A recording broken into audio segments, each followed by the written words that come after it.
দর্শক, এবারে বাজার প্রসঙ্গে যাচ্ছি। বাজার দরের খবর আপনাদেরকে জানিয়ে দিব, রাজধানীর খবর জানবো এবং রাজধানীর বাইরের খবর জানবো। রাজধানীর কারণ বাজার থেকে যুক্ত হয়েছেন সহকর্মী রৌনক মাহমুদ সৌরভ এবং ফরিদপুর থেকে রয়েছেন হাসানুজ্জামান। সৌরভ, শুরুতে আপনার কাছে একটু জানতে চাই, আজকের ছুটির দিনের বাজার পরিস্থিতি কেমন, ক্রেতা সাধারণরা কি বলছেন এবং যারা বিক্রি করছেন তারা আসলে পণ্যের দাম নিয়ে কি বলছেন?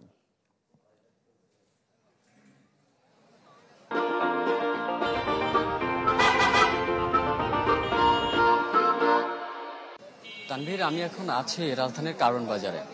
সকাল থেকে আসলে এখানে কারণ বাজারে আমরা বাজার ঘুরে যেটা দেখতে পেয়েছি যে শীতের আগমনীতে বাজারের যে একটা স্বস্তি থাকার কথা সেটা কিন্তু ঠিকই আছে, তবে এতে বাধা হয়ে দাঁড়িয়েছে পেঁয়াজের দর। আমরা যদি আপনাকে একটু বলি যে পেঁয়াজের বর্তমান হচ্ছে পেঁয়াজ বিক্রি হচ্ছে 110 থেকে 120 টাকা কেজিতে। তো এখানে সরবরাহকারী থেকে শুরু করে সাধারণ ক্রেতা যারা আছেন তারা বলছেন যে যদি সরবরাহ সংকটে সাধারণ ক্রেতা থেকে শুরু করে ব্যবসায়ীদের মধ্যে কিন্তু উদ্বেগ বেড়েছে। ব্যবসায়ীরা বলছেন সরবরাহ চেইন ঠিক না থাকলে মজুদ সংকটে পড়তে পারে পেঁয়াজের বাজার। অন্য বছরে যে পরিমাণ পেঁয়াজের আমদানি করা হতো তা চলতি বছরে হয়নি বলেও তারা অভিযোগ করেন। তারা বলছেন বিদেশি আমদানিতে বাধা পড়ায় পেঁয়াজের দাম কিন্তু বেড়েছে। এদিকে রাজধানীতে কিন্তু টমেটো বিক্রি হচ্ছে 100 থেকে 120 টাকা কেজিতে, সিম বিক্রি হচ্ছে 70 থেকে 80 টাকা কেজিতে, আদা বিক্রি হচ্ছে 160 টাকা, আর বেগুন হচ্ছে 100 থেকে 160 টাকাতে, শসা বিক্রি হচ্ছে 80 টাকায়, আর ফুলকপি আর লাউ এই দুটা কিন্তু শীতের সবজিতে কিছুটা কম। ফুলকপি বিক্রি হচ্ছে 40 টাকা আর লাউ বিক্রি হচ্ছে 50 টাকায়।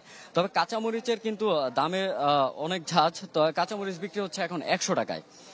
এদিকে রাজধানী সহ বিভিন্ন জায়গায় কিন্তু মাংসের দাম নিম্ন আয়ের মানুষের জন্য কিন্তু লাগামহীন। স্থান ভেদে গরুর মাংস বিক্রি হচ্ছে 700 থেকে 750 টাকা কেজিতে। তো নিম্ন আয়ের মানুষজন যারা ছিলেন তারা বলছিলেন যে আসলে তাদের জন্য এই সময় এসেও যে দাম এত বৃদ্ধি, শীতের আগে আগে এত দাম বৃদ্ধি কিন্তু তারা আসলে।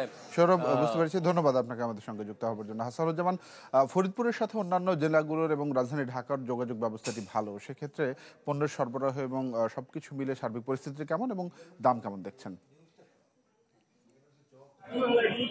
আমরা ফরিদপুরে আজকে যেটি আপনি বলছিলেন যে ছুটির দিনে প্রচুর মানুষ বাজারে আসে এবং আমরা দেখতে পাচ্ছি যে সকাল থেকেই ফরিদপুর শহরের যে মূল বাজার চক বাজার এবং তার আশেপাশে শরীয়তুল্লাহ বাজার এবং শহরের অন্যান্য বাজারগুলোতে খোঁজ নিয়ে জানা গেছে যে প্রচুর মানুষ শাকসবজি তারা কিনছেন এবং আমরা বাজারে যেটি দেখেছি যে অন্যান্য সময়ের থেকে এই সময় একটু সাশ্রয়ী মূল্যে শাকসবজি তারা কিনতে পারছেন।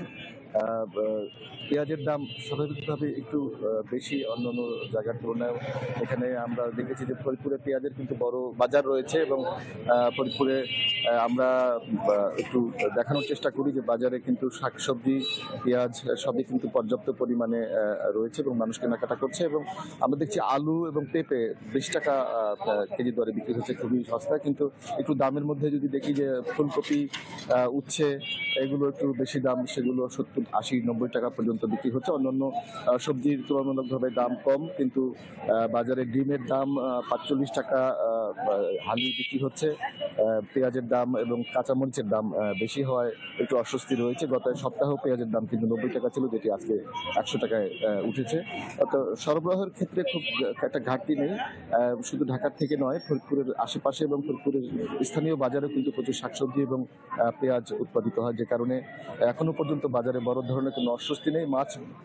মাংসের বাজার এবং শাকসবজির বাজারেও কিন্তু আমরা দেখেছি যে স্বাভাবিকভাবেই বিক্রি হচ্ছে। তেল 190 টাকা কেজি এবং শাকসবজি কিন্তু আমরা দেখেছি যে জি স্বাভাবিক যে।